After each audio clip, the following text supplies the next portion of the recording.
संस्कृत साहित्य लेखिका चतुर्थ पाठक। चतुर्थ का मतलब होता है चार। चतुर्थ का मतलब चार। पाठ का मतलब होता है चैप्टर। क्या होता है? चैप्टर। बोल, केमा चैप्टर है? चैप्टर। हाँ, 4 चैप्टर है। कितना चैप्टर? 4 चैप्टर। संस्कृत साहित्य लेखिका इस फील्ड में, संस्कृत के फील्ड में सबसे ज्यादा महिलाओं का योगदान रहा है। सबसे ज्यादा महिलाओं का योगदान रहा है। कहा जाता है कि इस क्षेत्र में एक विपुल नामक व्यक्ति था। कौन नामक? विपुल नामक। नाम याद देना है। एक विपुल नाम का विद्वान व्यक्ति था। समझ गए? बहुत बड़ा विद्वान था। बहुत बड़ा क्या था? विद्वान था। विपुल हर क्षेत्र में कोई भी वेद हो, संस्कृत में चलता है वेद, पुराण, महाभारत, ये सब। जैसे में वेदों की संख्या 4 है। ऋग्वेद, सामवेद, यजुर्वेद, अथर्ववेद। पुराण याद रहे, ये वेद हुआ 4। वेद का जो अंग होता है उसको वेदांग कहा जाता है। और वेदांग आपके परीक्षा के दृष्टि से पूछा जा सकता है। याद रहे, पूछा जा चुका है और पूछेगा भी। याद रहे, एकदम ध्यान देने योग्य बात यह है कि वेदांग की संख्या 6 होता है। जैसे में शिक्षा, कल्प, व्याकरण, निरुक्त, छंद और ज्योतिष, यानी ये वेदांग है। समझ गए? और पुराण, महापुराणों की संख्या 18 होता है। जैसे में आपको शिव पुराण, विष्णु पुराण, ब्रह्म पुराण, ब्रह्म वैष्णव पुराण, गरुड़ पुराण, मत्स्य पुराण, हरिवंश पुराण, ये सभी पुराणों की संख्या है। और ये सब पुराण कुल मिलाकर कितने होते हैं? 18। समझ गए? यानी जो विपुल नामक व्यक्ति था, 4 वेद, 6 वेदांग और महापुराण जो 18 हैं, 18 महापुराणों को ग्रहण करके बहुत बड़ा विद्वान व्यक्ति बन गया था। कौन? ये विपुल। कौन बाबू? विपुल। कौन बन गया था? विपुल। समझ गए? ये विपुल सबसे बुद्धिमान प्राणी था। कौन प्राणी था? सबसे बुद्धिमान प्राणी था। अब कहा जाता है, ध्यान देने योग्य बात ये है आपका कि जो इसके बाद में अथर्ववेद की मान आता है। कौन वेद का? अथर्ववेद। ध्यान देना है, अथर्ववेद में 5 ऋषिका है। कितने ऋषिका है? 5। कितने ऋषिका है? 5। अथर्ववेद में याद रखेंगे 5 ऋषिका है। कितना ऋषिका? 5। ये ध्यान देना, ऋषिका का मतलब होता है ऋषि के महापत्नी। जैसे देखो, अब कोई व्यक्ति शादी किया तो उसकी धर्म पत्नी कोई ना कोई तो बनेगा ना। बनेगी ना। तो जो वाइफ होगी वही उसका ऋषिका कहलाता था। ऋषि का, साधु महात्मा को जो पत्नी होती थी उनको ऋषिका कहा जाता है। तो अथर्ववेद में यह बताया जाता है कि मंत्रों का वाचन केवल ऋषि ही नहीं बल्कि ऋषिका भी करते थे।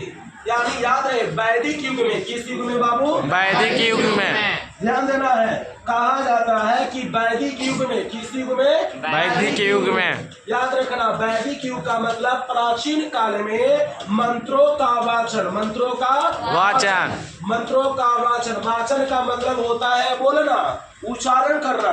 तो याद रहे, मंत्रों का वाचन केवल ऋषि ही नहीं बल्कि ऋषिका भी करते थे।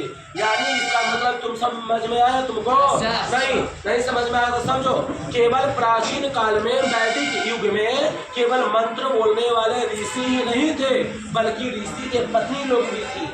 समझ गए? जैसे मान लिया जाए मैं मैथमेटिक्स हूँ, मान लिया जाए मैं क्या हूँ? मैथमेटिक्स हूँ। तो मैं केवल खाली मैथ नहीं पढ़ सकता, जो मेरी धर्मपत्नी बनेगी वो भी मैथ पढ़ सकती है। बोलो गलत कि सही? सही है ना? अब बताओ, अरे आज के समय में जो एजुकेशन है वो बांटा हुआ है कि ये एजुकेशन लड़का पढ़ेगा और ये एजुकेशन लड़की पढ़ेगी। ऐसा है? लड़की का जो मन करेगा तो लड़की मैथ भी पढ़ सकती है, लड़का का मन करेगा कि ना हम मैथ पढ़े तो वो भी मैथ पढ़ सकता है। यानी कोई विषय किसी के लिए प्रतिबंधित नहीं है। कोई विषय किसी के लिए प्रतिबंधित नहीं है। जो तुम्हें अध्ययन, जो तुमको लगे कि हमारे लिए पेपर अच्छा है, हम उस पेपर को स्टडी कर सकते हैं। ठीक उसी प्रकार से वैदिक युग में मंत्रों का वाचन केवल ऋषि ही नहीं, ध्यान देना, केवल ऋषि ही नहीं बल्कि बल्कि कौन? ऋषिका। कौन? ऋषिका। यानी ऋषिका का मतलब होता है ऋषि का जो धर्म पत्नी होती है। कौन? धर्म पत्नी होती है, उन्हीं को क्या कहा जाता है? ऋषिका। क्या कहा जाता है? ऋषिका। समझ गए? Yes. अब बताओ किस युग में मंत्रों का वाचन केवल ऋषि ही नहीं बल्कि ऋषिका भी करती है? किस युग में? वैदिक युग में। किस युग में? वैदिक युग में। किस युग में? वैदिक युग में। बोलो, यहाँ से प्रश्न तुम्हारा ठीक है? Yes sir. याद रखे, अथर्ववेद में, कौन वेद में? अथर्ववेद में। याद देना है, अथर्ववेद में ऋषिकाओं की संख्या कितना? कितना? अब ध्यान देना है, जो अथर्ववेद में 5 ऋषिका है, उसमें से पहला का नाम है यमी। क्या नाम है? यमी। दूसरा का नाम है अपाला। क्या नाम है? अपाला। तीसरा का नाम है उर्वशी। क्या? उर्वशी। चौथा का नाम है इंद्राणी। क्या? इंद्राणी। क्या नाम है? इंद्राणी। और पांचवा का नाम है बागम भिरीनी। बोलो, क्या? कौन भिरीनी? बागम भिरेनी। बागम भिरेनी।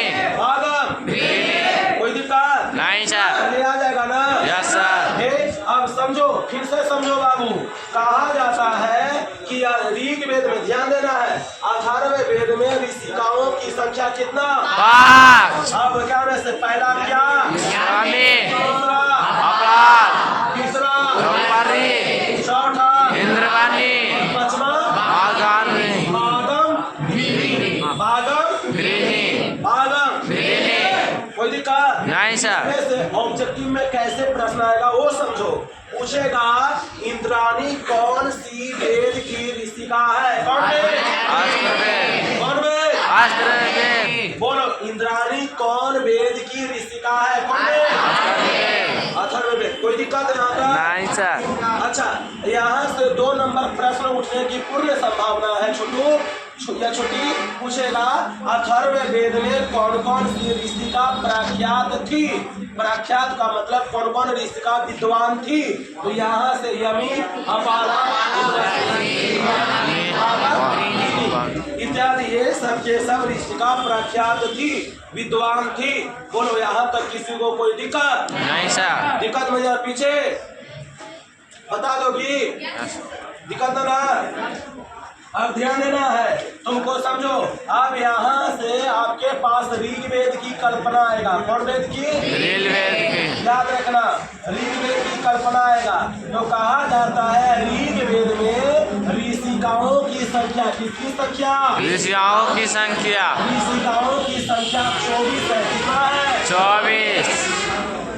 ध्यान देना है, ऋग्वेद में ऋषिकाओं की संख्या कितना? 24। 24। कितना?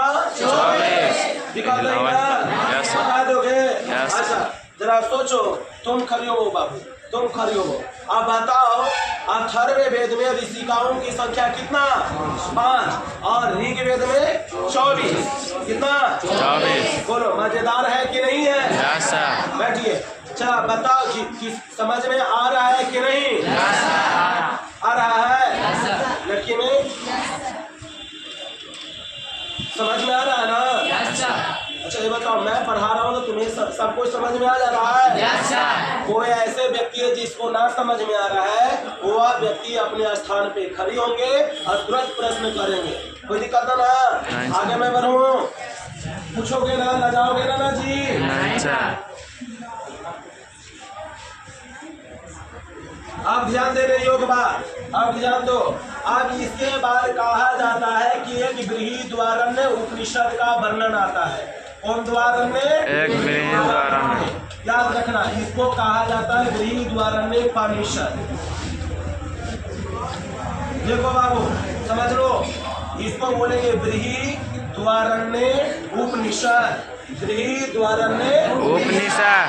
ध्यान देना, बृहदारण्य उपनिषद में एक याज्ञवल्क्य ऋषि है। कौन ऋषि है? याज्ञवल्क्य ऋषि। याद रखना, याज्ञवल्क्य क्या है? ऋषि है। क्या है? ऋषि है। ऋषि का मतलब क्या हो? साधु महात्मा है।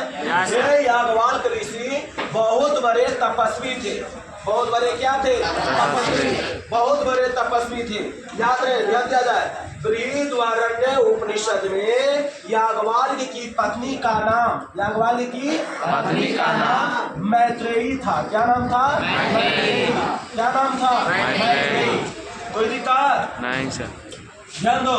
बताओ, याज्ञवल्क्य ऋषि के बृहदारण्य उपनिषद में याज्ञवल्क्य की धर्मपत्नी का क्या नाम? क्या नाम? क्या नाम? अरे ये क्या हुआ छोटी? तबीयत खराब है? क्या पुलिस करके आपको? एक बार रात में सारे लोग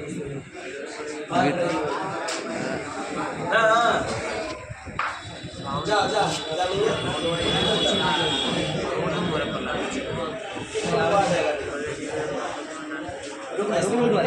आ